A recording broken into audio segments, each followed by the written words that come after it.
Hi, this is Marks Washington from MTC Media with this episode of Final Verdict. Now, George Mason had an 83-69 victory over Longwood where they had all kinds of balanced scoring.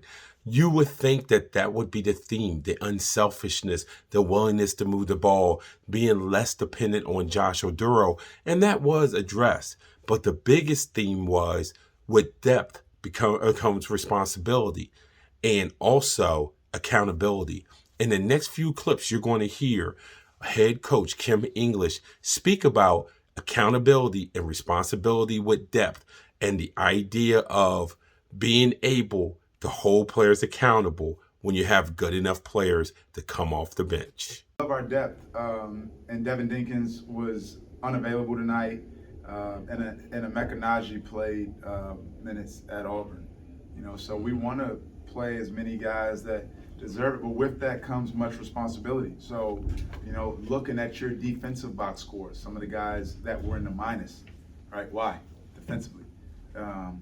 Not knowing some plays on offense, with those minutes is a huge responsibility that's required.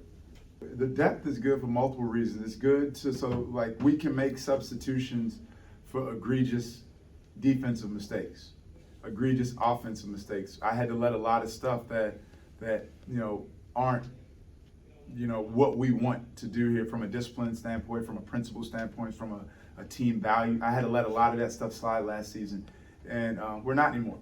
Ronald Polite didn't box out one time; he came right out. VJ Bailey had a turnover that we've explicitly said don't, throw the ball to Giannis Ojiako's ankles. He came right out. So that's the second. That's one reason. Obviously, the depth in games, more guys, but the competition in practice has been really good.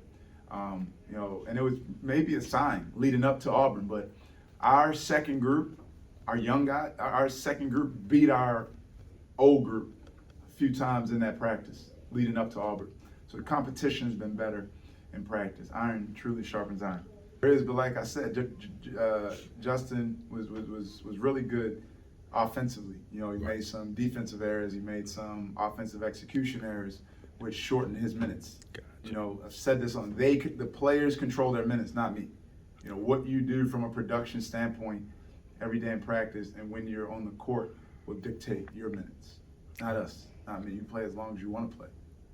Again, this is Marks Washington from MTC Media.